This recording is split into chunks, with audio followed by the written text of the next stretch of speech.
D सही होगा। क्या होगा? झरना। ठीक है, झरना। इसके बाद हम लोग 70 नंबर देखते हैं।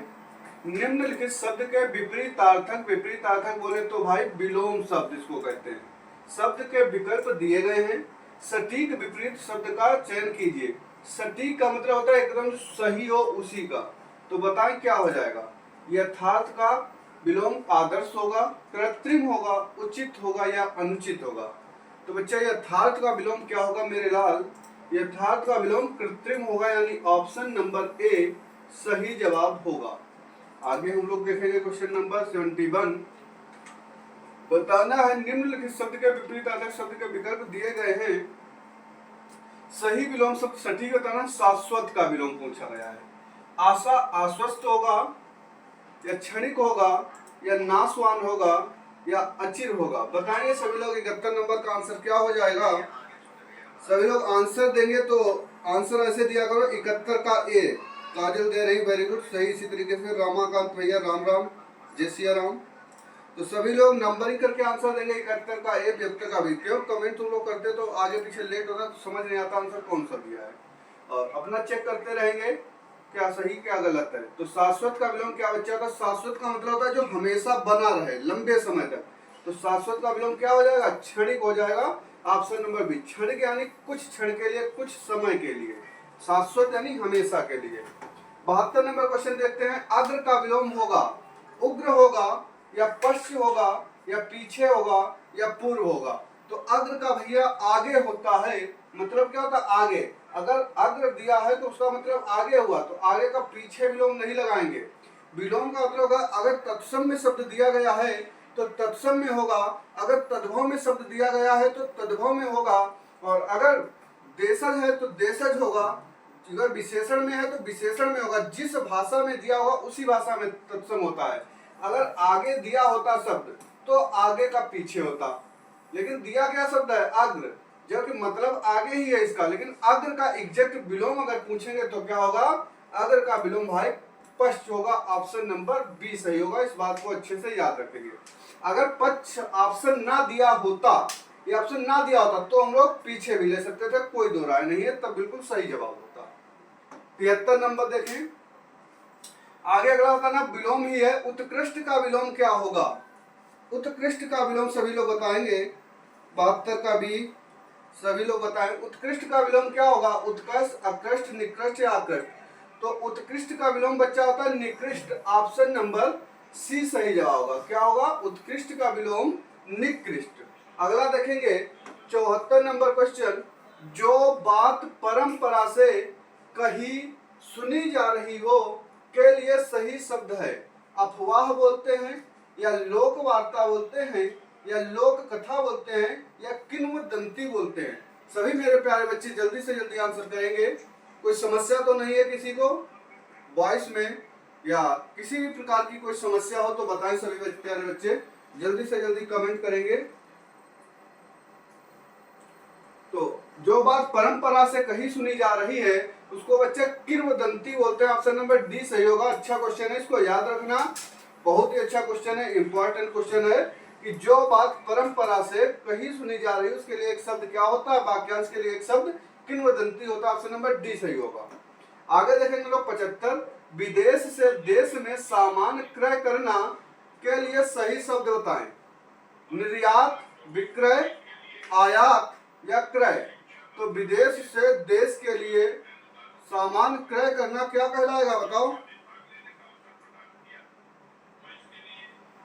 बताए सभी लोग। विदेश से देश में सामान क्रय करना क्या होता है? अगर आप विदेश से मंगा रहे हैं, ठीक है, तो उसको बोलते हैं आयात। विदेश से अपने देश के लिए मंगा रहे हैं तो उसको आयात बोलते हैं, और अगर अपने देश से विदेश को बोल रहे हैं तो उसको निर्यात बोलते हैं।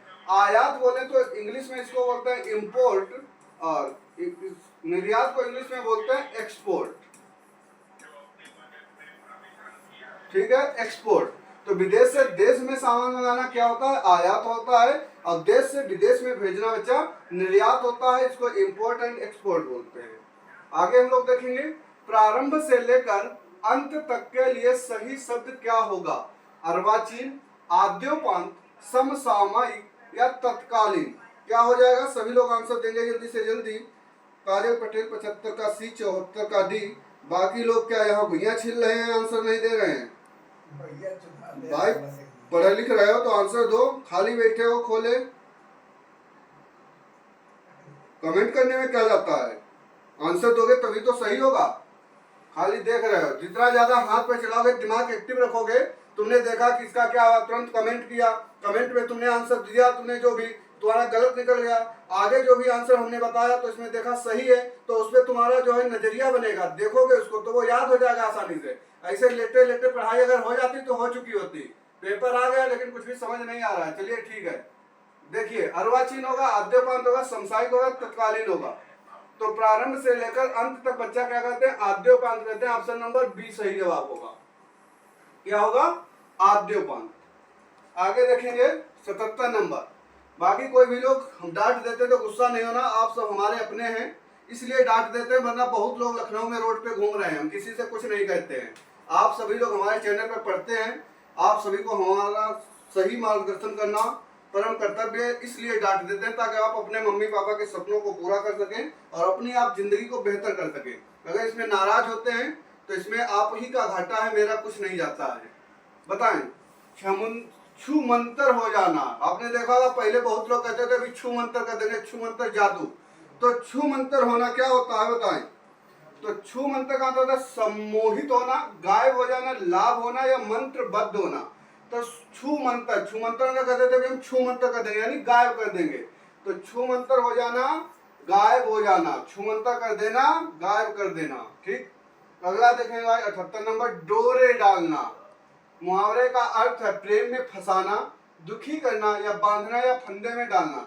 तो डोरे डालने का मतलब होगा, आप लोगों ने बहुत देखा होगा, छोटे पे कुछ बच्चे होते हैं शरारती, वो शुरू में ये सब करते हैं तो उनके लिए कोई देख लेता है तो एक दूसरे से बताता है कि जाके ये बच्चा इस पे डोरे डाल रहा था। ठीक है, तो डोरे डालना था प्रेम में फंसाना। ऑप्शन नंबर ए सही होगा, प्रेम में फंसाना। 79 नंबर का आंसर देंगे, पत्थर की लकीर होना के मुहावरे का तात्पर्य है कठोर होना, कठिन होना, मिट जाना, अमिट हो जाना। आपका बिल्कुल सिस्टमेटिक चल रहा है। आपने पहले देखा होगा साहित्य के कई सारे क्वेश्चन किए हम लोगों ने, उसके बाद संज्ञा सर्वनाम क्रिया विशेषण किया, वर्णमाला किया, भाषा किया, और उसी के बाद में पर्यायवाची, विलोम शब्द, और ये भी सब सही से चल रहा है। तो बहुत ही अच्छे अच्छे क्वेश्चन है, आपके एग्जामों में आए हुए क्वेश्चन है, तो इनको सभी लोग करते रहेंगे। रवि यादव का डी आ रहा है, आकांक्षा का ए आ रहा है। वेरी गुड, सभी बच्चे जो है आंसर दे रहे हैं, बढ़िया, बहुत बढ़िया एकदम।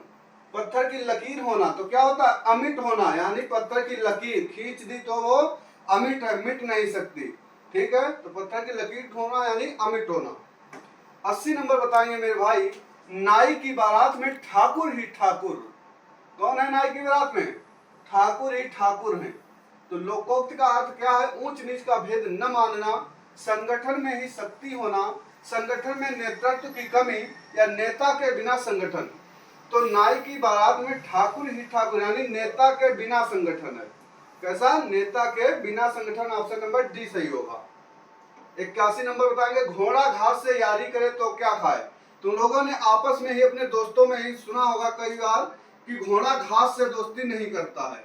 ठीक है, तो ये कहावत है बहुत अच्छी, बताना है आपको कि घोड़ा घास से यारी करे तो क्या खाए, क्या होगा लोकोक्ति। लोकोक्ति मुहावरे में अंतर क्या होता है बच्चे जान लेंगे हम लोग। मुहावरे और लोकोक्ति में अंतर पूछता है। तो मुहावरा बच्चा होता है जिसमें लास्ट में अधिकतर क्या लगा होगा, ना लगा होगा। जैसे 9 2 11 होना, 9 2 11 होना, 9 2 11 होना। तो देखिए लास्ट में क्या लगा है, ना लगा है। 9 2 11 में नहीं भाग जाना, तो लास्ट में इस तरीके से ना निकले तो समझ जाना मुहावरा है। अगर इस तरीके से घोड़ा घास से आएगा तो क्या है, तो क्या खाए, तो ये क्या है, ये लोकोक्ति है। तो लोकोक्ति और मुहावरे में अंतर पूछ लेता है, तो इसको याद रखेंगे।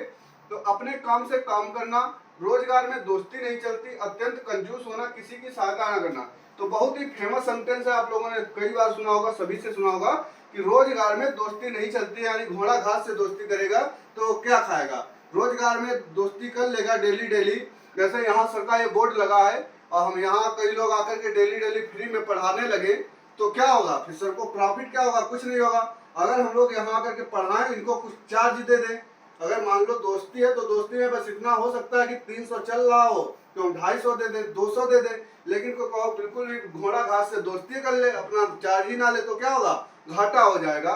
ठीक है, तो इसलिए रोजगार में दोस्ती नहीं चलती। 82 नंबर देखें, काला अक्षर भैंस बराबर, पढ़ा लिखा होना, मूर्ख बनना, निरक्षर होना या बुद्धिमान होना। बहुत ही अच्छा है काला अक्षर भैंस बराबर। मम्मी ने कई बार कहा होगा, पापा ने भी कहा होगा। जब हम लोग छोटे में पढ़ते नहीं थे या कोई क्वेश्चन पूछ देते थे तो उसका आंसर नहीं दे पाते थे तो कहते थे काला अक्षर भैंस बराबर। तो यानी क्या होता है, निरक्षर होना, बिल्कुल भी कोई ज्ञान ना होना। काला अक्षर भैंस बराबर, सी ऑप्शन। 83 नंबर देखेंगे, निम्नलिखित शब्द युग में सही अर्थ भेद बताना है। सेम लिखे हुए हैं, अंश अंश। तो इनमें बताना, पहले वाला जो अंश है ये दंत सा लिखा है, ये तालव्य सा इसमें लिखा है। तो पहले वाले अंश का मतलब क्या होता है, फिर दूसरे वाले अंश का मतलब क्या होता है। हिस्सा या कुल, कंधा या हिस्सा, किनारा या भाग, परिवार या भाग। सभी लोग कमेंट करें। काजल पटेल, आशीष, क्लासेस लखनऊ। सर आपकी कोचिंग कहाँ पे है? हाँ बच्चा बताएं सभी लोग। 83 का अंश, अंश क्या होगा, तो अंश मतलब ये है, यहाँ पे बच्चा लिखा है अंश, ये सा लिखा होगा तो इसको याद रखना, ये कंधा होता है और ये जो अंश लिखा है इसका मतलब हिस्सा होता है। तो कंधा और हिस्सा, ऑप्शन नंबर बी सही होगा। कैसे याद करेंगे, तो याद कर लेंगे ऐसे, कंधा का विलोम क्या होता है, कंधा का तत्सम क्या होता है, तो याद रखेंगे कंधा का तत्सम स्कंध होता है। क्या होता है, स्कंध। और स्कंध में क्या निकला, ये सा निकला, तो यही वाला सा इसमें है, तो इस अंश का मतलब क्या हो जाएगा, कंधा हो जाएगा, यानी स्कंध। ऐसे याद रखेंगे। अगला देखते हैं हम लोग 84 नंबर, अभय और उभय, इन दोनों के अर्थ बताने। अभय का मतलब भयभीत या उभय का मतलब मोटा, या होगा दोनों निर्भय या निर्भय दोनों, या भयाक्रांत ऊंचा। सभी लोग जल्दी से जल्दी आंसर करेंगे, बताएंगे क्या हो जाएगा, बताएं सभी प्यारे बच्चे। अभय और उभय, तो अभय मतलब भयभीत मोटा या दोनों निर्भय, निर्भय दोनों, भयाक्रांत ऊंचा। तो अभय का मतलब क्या होता है बच्चा, अभय, आ यानी नहीं, भय यानी डर, यानी डर नहीं है, तो क्या हो जाएगा बताएं, तो अभय यानी डर नहीं है, निर्भय। और उभय, उभय मतलब होता है कॉमन, उभयनिष्ठ, तो दोनों हो जाएगा। ऑप्शन नंबर सी सही जवाब बनेगा। अभय यानी निर्भय बिना डर का, और उभय यानी कॉमन, उभयनिष्ठ दोनों। अगला बताएंगे 85 नंबर, अनिल और अनल, बहुत ही फेमस है, पर्यायवाची में दोनों शब्द पूछे जाते हैं। अनिल किसका पर्यायवाची होता है और अनल किसका पर्यायवाची होता है, तो सभी लोग बताएंगे आग हवा, हवा पानी, जंगल आग या हवा आग। तो बताएं सभी लोग 85 नंबर का आंसर क्या हो जाएगा, जल्दी से जल्दी सभी लोग कमेंट करें, 85 नंबर का आंसर क्या होगा, बताएं सभी लोग। 85 नंबर का आंसर दें। तो निम्न शब्द में सही अर्थभेद बताना है। तो अनिल जहां पे छोटी मात्रा लगी हो बच्चा, उसको याद रखना हवा होती है, और अनल सबों को पता होगा आग होता है। तो हवा और आग देखें, ऑप्शन नंबर डी वाला सही जवाब बनेगा। अनिल हवा होती है यानी वायु, और अनल आग होती है। आगे देखेंगे 86 नंबर, शिक्षा का उद्देश्य क्या है, विकारों का दूर करना, विवेक जागृत करना, जीविका दिलाना, या ये सभी। बताएं शिक्षा का उद्देश्य क्या है, विकारों को दूर करना, बिल्कुल सही बात है। विवेक जागृत करना, ज्ञान करना, बिल्कुल सही बात है। जीविका दिलाना, तो ये भी बिल्कुल बात सही है, यानी अपना शिक्षा ले लेंगे, नौकरी करेंगे, पढ़ लिख जाएंगे तो आपकी जीविका भी अच्छी चलेगी। तो यानी ये सभी हैं, ऑप्शन नंबर डी होगा। शिक्षा का उद्देश्य क्या है, डी है इसका।